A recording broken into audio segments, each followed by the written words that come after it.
નમસ્કાર। જે લોકો ગાય માતાને દરરોજ રોટલી ખવડાવે છે તે આ વિડીયો એક વખત જરૂર સાંભળી લે। ગાય માતાને કાયમી રોટલી આપવાથી જીવનમાં ક્યાં રહસ્યમય 5 ફાયદા મળે છે। તો ગામના એક ખૂણે ઝાંખા માટીના ઘરમાં રહેતી એક વૃદ્ધ સ્ત્રી હતી જેનું નામ હતું ગોમતી। ચહેરા પર સમયની લકીરો સ્પષ્ટ હતી, પરંતુ આંખોમાં અડગ શ્રદ્ધાનો પ્રકાશ ઝળહળતો। ગામના મોટાભાગના લોકો તેને ગરીબ અને નિર્બળ માનતા। ઘણીવાર લોકો મજાકમાં કહેતા, અરે ગોમતી, તું પોતે 2 ટાઈમ રોટલી માટે સંઘર્ષ કરે છે, તો આ ગાય પાછળ રોજ રોટલી કેમ વેડફે છે? જ્યારે પૈસાની જરૂર પડશે ત્યારે શું આ ગાય તને મદદ કરવા આવશે? કેટલાક લોકો હસી પડતા, તો કેટલાક શરમથી નજર ઝુકાવી આગળ વધી જતા। પરંતુ ગોમતી ક્યારેય પણ જવાબમાં કડવાશ લાવતી નહીં। તે માત્ર નમ્ર સ્મિત સાથે એટલું જ કહેતી, સમય આવશે ત્યારે ગાય પોતે બધાને જવાબ આપશે। તો નમસ્કાર દોસ્તો, આ કહાનીમાં આપણે ગામની એક નિર્દોષ અને શ્રદ્ધાળુ ગોમતી માતાની આસ્થા, ગાય માતાની નિસ્વાર્થ સેવા અને તેનો અદ્ભુત પ્રભાવ જોવા જઈ રહ્યા છીએ। જ્યાં લોકોના ઉપહાસ વચ્ચે પણ ગાય માતામાં રાખેલી અડગ શ્રદ્ધા કેવી રીતે આખા ગામનું કલ્યાણ કરે છે તેનું એક જીવંત ચિત્રણ છે। સાથે જ ભગવાન શ્રી કૃષ્ણ દ્વારા દેવર્ષિ નારદને કહેલી મહારાજ દિલીપ અને નંદીની ગાયની મહાન કહાની દ્વારા ગાય સેવાનું મહત્ત્વ સમજાવવામાં આવે છે। તેમજ આ કહાનીના અંતે આપણે એ જાણીશું કે રોજ ગાય માતાને રોટલી ખવડાવવાથી કયા કયા 5 અદ્ભુત લાભ મળે છે, જે જીવનમાં સુખ, શાંતિ, સમૃદ્ધિ અને પુણ્યની પ્રાપ્તિ કરાવે છે। તો એ બધું જ આગળ આપણે વિડીયોમાં જોઈશું। તો દરેક સવારમાં જ્યારે સૂર્યની પહેલી કિરણ ગામના નાનકડા મંદિરની સીડીને સ્પર્શ કરતી, ત્યારે ગોમતી પોતાના કાંપતા હાથોમાં રોટલી લઈને ગાય પાસે પહોંચી જતી। તેનો દીકરો શહેરમાં નોકરી કરતો હતો અને ક્યારેક ક્યારેક જ પૈસા મોકલતો। પોતાની નાની પેન્શન અને ખેતીમાંથી મળેલા અનાજમાં પણ તે ગાયનો હિસ્સો પહેલાં કાઢતી। તેને લાગતું કે આ સેવા માત્ર ગાય માટે નહીં, પરંતુ પોતાની આત્મા માટે છે। ગામમાં કેટલાક તેની આસ્થા માનતા, પરંતુ મહાજન હરિરામ તેને મૂર્ખતા ગણતો। તે વારંવાર કહેતો, આ બધું અંધવિશ્વાસ છે। ગાયને રોટલી ખવડાવવાથી કોઈ પણ ચમત્કાર થતો નથી। ગોમતી હંમેશા શાંતિથી તેની વાત સાંભળતી અને ચૂપચાપ પોતાની સેવા કરતી।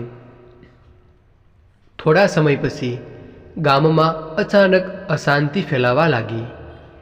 કૂવાના પાણીનું સ્તર ધીમે ધીમે નીચે ઉતરતો ગયો। પાક બગડવા લાગ્યા, પશુઓ બીમાર પડવા લાગ્યા। લોકોમાં ચિંતામાં હતા કે મંદિરના પૂજારી પ્રાર્થના કરતા, પરંતુ મહાજન હરિરામ બધું કુદરતી કારણો પર ઠેલતો।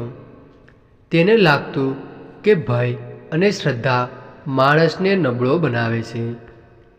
એક રાત્રે અચાનક આખા ગામમાં હલચલ મચી ગઈ। મંદિરની સીડીઓ પર એક વિશાળ સાપ આવીને બેસી ગયો। કોઈની નજીક જવાની હિંમત નહોતું કરતું। સવાર સુધી આ સમાચાર દરેક ઘરમાં ફેલાઈ ગયા। કેટલાક લોકોએ તેને એક દૈવી સંકેત માન્યો, તો કેટલાકે સામાન્ય ઘટના ગણાવી। હરિરામ ગુસ્સામાં બોલ્યો, આમાં શું મોટું? કોઈને બોલાવીને સાપને ભગાવો। એ જ સમયે લોકોના આશ્ચર્ય વચ્ચે ગોમતીની એ ગાય મંદિર તરફ ધીમે ધીમે ચાલી। તે સીધી સાપ પાસે જઈને ઊભી રહી। સૌના શ્વાસ અટકી ગયા. પરંતુ એક અદ્ભુત ઘટના બની.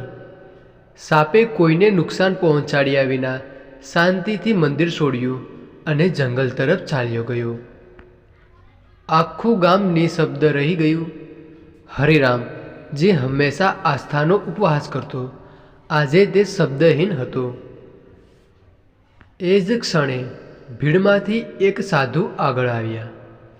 તેમના ચહેરા પર ગહન શાંતિ હતી. તેમણે હરિરામ તરફ જોઈને કહ્યું, ગાય માત્ર પશુ નથી, તે માતા છે. માતા પોતાના બાળકોની રક્ષા નહીં કરે તો કોણ કરશે? હરિરામે નમ્રતાથી માથું ઝુકાવ્યું અને વિનંતી કરી, મહારાજ, કૃપા કરીને અમને આ બધાનું રહસ્ય સમજાવો. સાધુ ધીમે ધીમે બોલવા લાગ્યા. તેમણે કહ્યું કે ગાયની સેવા એ માત્ર દાન નથી, તે કરુણા અને ધર્મનો જીવંત સ્વરૂપ છે.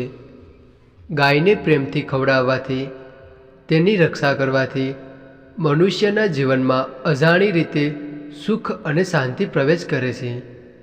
પછી સાધુએ પ્રાચીન કાળની એક મહાન કહાની કહેવાનું શરૂ કર્યું. તેમણે કહ્યું કે સૂર્યવંશમાં એક મહાન રાજા હતા. તેનું નામ હતું દિલીપ. તેઓ ન્યાયી, ધર્મપરાયણ અને પ્રજાવત્સલ હતા. છતાં વર્ષો સુધી તેમને સંતાન પ્રાપ્ત ન થયું. મનમાં દુઃખ લઈને તેઓ ગુરુ વશિષ્ઠ પાસે ગયા. ગુરુએ પોતાના તપોબળથી કારણ જોયું અને જણાવ્યું કે એક વખત તેમણે ભૂખી ગાયની અવગણના કરી હતી. તે ગાયના શાપથી તેઓ સંતાનહીન રહ્યા. આ સાંભળીને રાજા દિલીપનું હૃદય પસ્તાવાથી ભરાઈ ગયું. તેમણે ગુરુ પાસે પ્રાયશ્ચિત્તનો માર્ગ પૂછ્યો. વશિષ્ઠ મુનિએ કહ્યું કે આશ્રમની નંદિની નામની ગાયની સેવા કરવાથી તેઓ પોતાના પાપમાંથી મુક્ત થઈ શકે છે. રાજા દિલીપે પત્ની સાથે મળીને નંદિનીની નિષ્ઠાપૂર્વક સેવા શરૂ કરી. દિવસ રાત ગાયની રક્ષા, સંભાળ અને સન્માન કરતા રહ્યા. એક દિવસ પરીક્ષા રૂપે ગાય પર સિંહનો આક્રમણ થયું. રાજા દિલીપે પોતાના પ્રાણ ત્યાગવા તૈયાર થઈને ગાયને બચાવવાનો સંકલ્પ લીધો. તેમની નિષ્ઠાથી પ્રસન્ન થઈ નંદિનીએ પોતાનું સાચું સ્વરૂપ દર્શાવ્યું અને તેમને પુત્ર પ્રાપ્તિનો આશીર્વાદ આપ્યો. પછીથી તેમના પુત્ર રઘુના નામથી સમગ્ર વંશ રઘુકુલ તરીકે પ્રસિદ્ધ થયો. સાધુએ કહાની પૂર્ણ કરતાં કહ્યું, જે ગાયની સેવા કરે છે તેની કદી અવગતિ થતી નથી. ગામના લોકો હવે સમજી ગયા કે ગોમતીની શાંતિ અને શ્રદ્ધા પાછળ કેટલો મોટો સત્ય છુપાયેલો હતો. મહાજન હરિરામ સૌથી પહેલાં આગળ આવ્યો. તેણે ગોમતીના પગ પાસે હાથ જોડીને માફી માગી.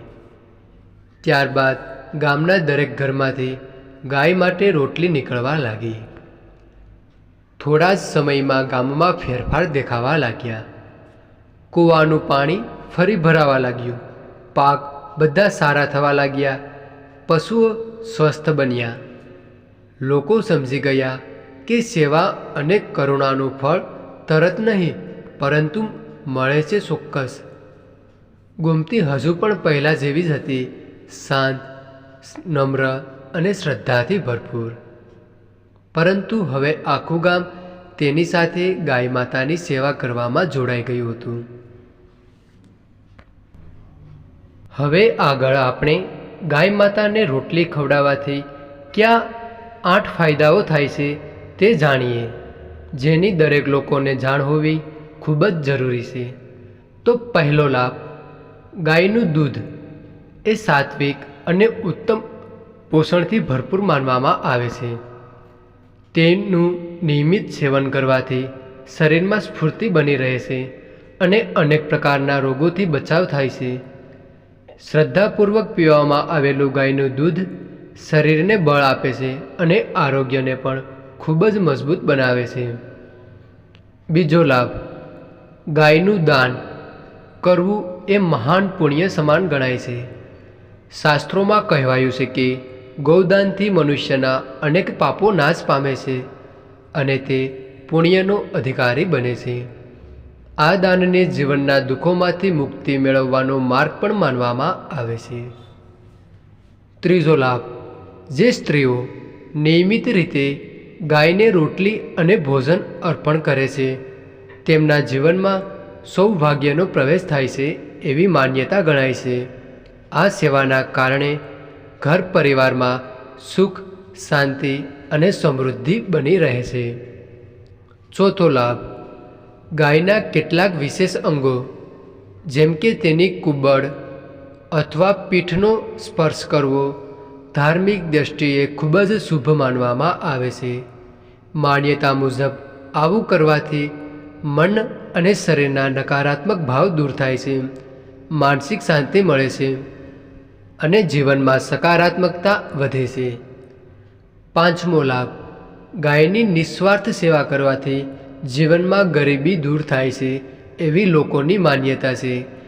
ગાયની દેખરેખ, પૂજા અને સેવા દ્વારા મનુષ્યના જીવનમાં સમૃદ્ધિ, સુખ અને ખુશહાલી આવે છે. છઠ્ઠો લાભ, ગાયની પૂજા કરવાથી મનુષ્યના પાપો ક્ષીણ થાય છે એવી ધારણા છે. ગાયને નમન અને આદર આપવાથી આત્માની શુદ્ધિ થાય છે અને અંતરાત્મામાં પવિત્રતાનો અનુભવ થાય છે. સાતમો લાભ, ગાયની ભક્તિ અને આરાધનાથી મનુષ્યની ઈચ્છા શક્તિ મજબૂત બને છે. માન્યતા છે કે ગાય શુભતા અને પુણ્યનું પ્રતીક હોવાથી તે પોતાના ભક્તોની સાચી મનોકામનાઓ પૂર્ણ કરે છે. આઠમો લાભ, ગાયનું સંરક્ષણ કરવું, તેની પૂજા કરવી અને તેને પ્રેમપૂર્વક ભોજન આપવું એ અત્યંત શુભ કાર્ય માનવામાં આવે છે. આવી સેવા કરવાથી જીવનમાં વૈભવ, સુખ અને સમૃદ્ધિ વધે છે તથા ગરીબી અને અભાવ દૂર થાય છે. તો આ સમગ્ર દિવ્ય કહાની માનવ જીવન માટે એક મહાન દર્પણ સમાન છે, જે આપણને બતાવે છે કે સાચી ભક્તિ ક્યારેય પણ દેખાવતી થતી નથી, પરંતુ નિસ્વાર્થ સેવા અને અડગ વિશ્વાસથી જન્મે છે. ગોમતી જેવી સાદી, એકલી અને ગરીબ સ્ત્રી જ્યારે રોજ સૂર્યોદય સાથે ગાય માતાને રોટલી અર્પણ કરે છે ત્યારે તે કોઈ ચમત્કારની માગણી નથી કરતી, પરંતુ પોતાની શ્રદ્ધાને કર્મમાં ફેરવે છે અને એ જ શ્રદ્ધા સમય આવતા આખા ગામ માટે આશીર્વાદ બની જાય છે. જે લોકોએ તેને વિશ્વાસને મજાકમાં ઉડાવ્યો, ભગવાનને દોષ આપ્યો અને ગૌસેવાને વ્યર્થ ગણાવી, તેઓ જ અંતે પોતાની ભૂલ સ્વીકારીને માથું ઝુકાવે છે, કારણ કે સત્ય અને ધર્મ અંતે પોતે જ પ્રગટ થાય છે. મહારાજ દિલીપની કહાની આપણને એ શીખવે છે કે ગાય માત્ર પોષણ આપનાર માતા નથી, પરંતુ ધર્મ, ત્યાગ અને કરુણાનું સાક્ષાત સ્વરૂપ છે, જેના માટે પોતાનું સર્વસ્વ અર્પણ કરનાર મનુષ્ય કદી અધોગતિ પામતો નથી. જ્યારે રાજા પોતાના પ્રાણો અર્પણ કરવા તૈયાર થાય છે ત્યારે ગાય માતા પોતાની માયાથી તેની પરીક્ષા લઈને તેને ઉત્તમ પુણ્ય અને વંશની મહાનતા આપે છે, જે આખી પૃથ્વી પર રઘુકુલ અથવા તો રઘુકુળ તરીકે પ્રખ્યાત થાય છે. આ કહાની આપણને સમજાવે છે કે જે મનુષ્ય ગાયને ભૂખી જોઈને તેની અવગણના કરે છે તે અજાણતા પાપનો ભાગીદાર બની શકે છે, પરંતુ જે ગાયની સેવા કરે છે, તેની રક્ષા કરે છે અને તેને માતા સમાન માને છે, તેના જીવનમાં ક્યારેય પણ અભાવ રહેતો નથી. ગૌસેવા દ્વારા માત્ર ધન કે સંતાન જ નથી મળતું, પરંતુ મનની શાંતિ, જીવનની પવિત્રતા અને આત્માની ઉન્નતિ પણ પ્રાપ્ત થાય છે. અંતે આ કહાનીનો પરમસાર એટલો જ છે કે જે ભગવાન સુધી પહોંચવાનો સૌથી સરળ સૌથી શુદ્ધ અને સૌથી શક્તિશાળી માર્ગ ગાય માતાની સેવા છે, કારણ કે જ્યાં ગાયની કૃપા હોય છે ત્યાં દુઃખ, ગરીબી અને અંધકાર ટકી શકતા નથી અને માનવ જીવન સાચા અર્થમાં ધન્ય બની જાય છે. તો વિડીયોનો અંત કરતાં તમામ મિત્રો મનમાં પોતાની કુળદેવી માતાનું નામ સ્મરણ કરી અને જો તમને સારું લાગે તો વિડીયોની કોમેન્ટ બોક્સમાં પોતાની કુળદેવી માતાનું નામ અથવા તો ગાય માતાનું નામ અવશ્ય લખતા જજો. તો હવે આવા જ વિડીયો જોવા માટે અત્યારે જ અમારી ચેનલને સબસ્ક્રાઈબ કરી દેજો, કારણ કે તમે વારંવાર આવી સરસ મજાની વાતો સાથે પાછા મળી શકો. તો તમામ મિત્રોને જય શ્રી કૃષ્ણ. હર હર મહાદેવ.